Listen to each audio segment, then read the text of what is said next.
Olá, sexto ano, estamos aqui para mais uma videoaula, videoaula de história, né? E dessa vez é uma videoaula de revisão para a prova, né? Então, aquilo que você precisa saber de mais importante para ajudá-lo a fazer uma boa prova. Então, vamos lá. Nesse bimestre, né, nós estudamos tanto a Grécia quanto a Roma, né? E começamos, né, falando da cultura grega, né? A cultura grega, que era algo riquíssimo, né? Tanto que está presente aí na nossa cultura até hoje, né? Uma questão importante que cai aí, que é importante, né, vocês saberem, sobre dentro dessa cultura grega a importância da mulher, né? Nós lemos lá que a Grécia é o berço da democracia, da filosofia, né? Então uma sociedade organizada democraticamente já era presente lá na Grécia. Porém, a democracia presente lá na Grécia, ela não tinha participação de escravos estrangeiros e nem de mulheres, né? Então eram só os homens ricos que participavam da política, né? Eh, e ainda sobre o papel da mulher na participação social, tinha uma diferença entre a cidade de Atenas e a cidade de Esparta. Vocês lembram que nós estudamos isso?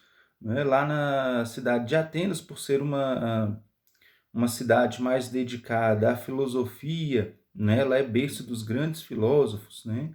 É, a mulher ela não tinha um papel social ativo, né? A mulher ela ficava apenas dentro de casa, cuidando da casa, cuidando da educação dos filhos, ainda pequenos, né? Então era só isso. A mulher não participava da vida política, nem da vida acadêmica, né, filosófica, naquele tempo.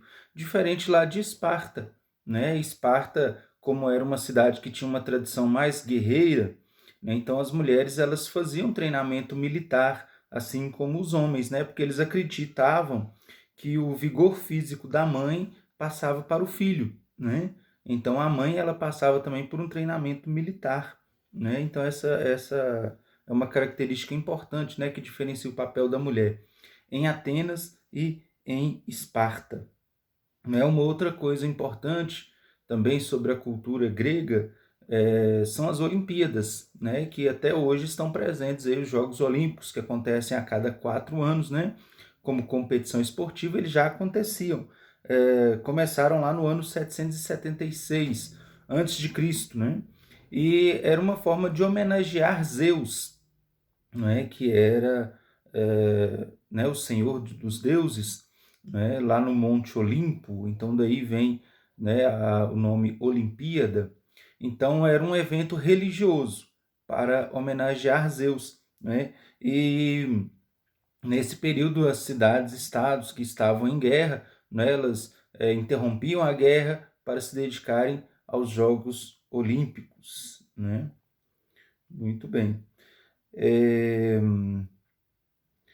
Então, diante disso tudo, havia um povo lá que morava ao norte do território, né, onde hoje é a Grécia, que eram os macedônios. Os macedônios eles falavam grego, eles tinham a mesma religião dos gregos, mas não eram considerados gregos pelos gregos, né? Os gregos sempre olhavam para os macedônios como um povo bárbaro, né? É, Só que desse povo macedônio surge um rei, né, o rei Filipe II. E o rei Filipe II, ele se aproveita do enfraquecimento das cidades-estados gregas, né, por causa da guerra de Peloponeso, e ele, que era a guerra, né, entre Atenas e Esparta, a Esparta ganhou essa guerra, né, mas todas as cidades ficaram destruídas, né, e Filipe II se aproveitou disso e desceu com seu exército, né, para a região da Grécia e conquistou todas essas cidades, formando assim então o grande reino macedônico, né? E depois dele, quando Filipe II morre, assume o trono seu filho Alexandre Magno, que Alexandre Magno ele consegue unificar, né, todos os povos gregos, formar um único povo, né? ele unifica todas as cidades e estados gregos, forma um único povo, o povo grego, e com esse povo ele expande o seu império, né? Alcançando regiões distantes, como por exemplo a Índia, né? Então ele conquista territórios até chegar na Índia, onde nenhum povo ocidental tinha chegado antes, né? É, Além disso, ele conquista o Império Persa. O Império Persa tinha sido um grande império também da antiguidade, que já tinha toda uma estrutura organizada, com estradas, com uma moeda unificada. Então Alexandre ele se aproveita de tudo isso, né? E assim ele conquista todos os territórios que antes pertenciam ao Império Persa. E o modo de governar, de dominar dos gregos, desde Filipe II até Alexandre Magno, era o da diplomacia. Né? Como que é esse modo de dominar da diplomacia? Eles chegavam no reino que eles desejavam conquistar e fazia proposta. Olha, nós estamos aí com o exército, né, às portas, vocês aceitam fazer uma aliança conosco? Né? Se não aceitam, nós vamos dominar, né? Vamos pela força. Mas primeiro, antes de entrar com o exército, né, eles dominavam pela diplomacia, que na maioria das vezes dava certo, porque ninguém queria enfrentar o exército de Alexandre, tá certo? Então essa foi uma das características do modo de governar. Já começou lá com Felipe, mas depois continuou com Alexandre nesse mesmo modo, né? Pela diplomacia. Uma outra coisa importante também no modo de governar dos gregos, que era fundamental para eles quando eles conquistavam o povo, era a difusão da cultura grega, né? Então, para eles, a cultura grega era superior a qualquer outra cultura, então eles queriam que todos os povos conquistados falassem grego, né? Tivessem a religião dos gregos, a filosofia, a matemática, tudo isso que era dos gregos, né? Eles iam levando para as cidades que eles conquistavam, né? Um grande centro de difusão da cultura grega foi a cidade de Alexandria, no Egito. Né? Na cidade de Alexandria havia a grande biblioteca de Alexandria, né? Que era um grande centro de difusão da cultura grega. Beleza? Então, sobre os gregos é importante saber isso. Sobre os romanos, né? Que nós vamos falar agora, a cidade de Roma foi uma cidade fundada lá na região central da Península Itálica, né, onde hoje é a Itália, às margens do rio Tibre, não confundam Tigre, né, que é lá na Mesopotâmia, o rio Tibre. Lá eles fundaram a cidade e essa cidade, né, ela foi fundada por povos latinos que viviam ali naquela região, que depois tiveram a influência dos etruscos, que viviam mais ao norte, né, da Península Itálica, e dessa união, né, dos latinos com os etruscos surgiu o povo de Roma.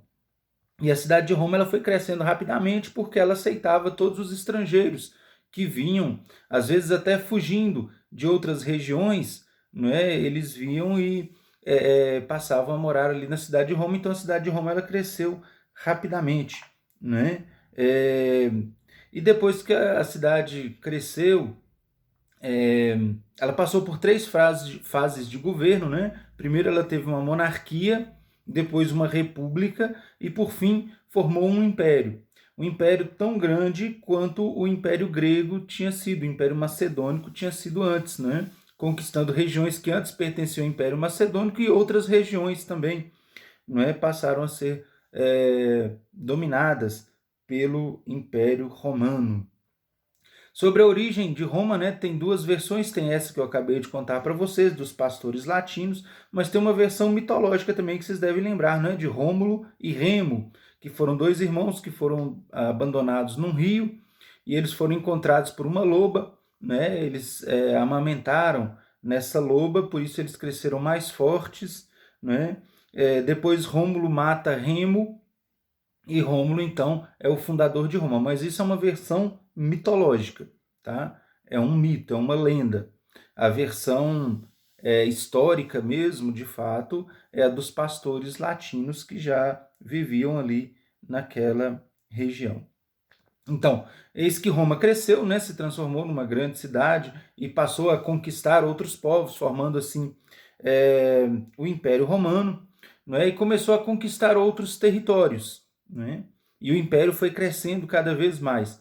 A princípio, a cidade de Roma desenvolveu muito com isso, porque, é claro, quando você domina outro povo, você traz riquezas, né, desses outros povos. Mas com o tempo, esses domínios começaram a dar prejuízo. Por quê?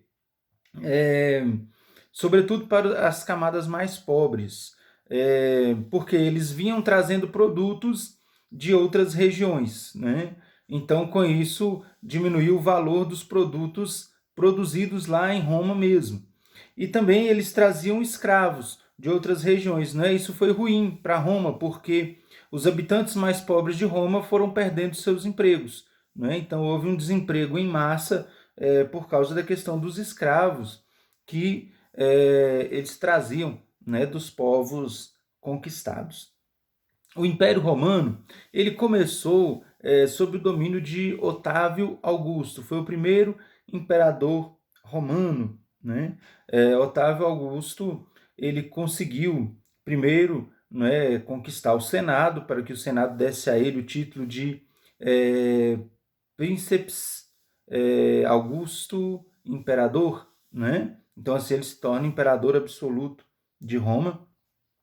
Mas para conquistar a população, né, ele criou uma política, aliás, duas políticas, né? Política chamada Panis et Circus. O que é Panis et Circus? Primeiro, ele dava comida para as pessoas, né?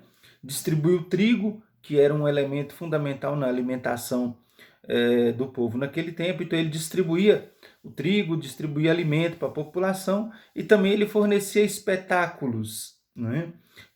Geralmente nas arenas, né, onde eles colocavam os gladiadores para lutarem entre si ou para lutarem com leões, né?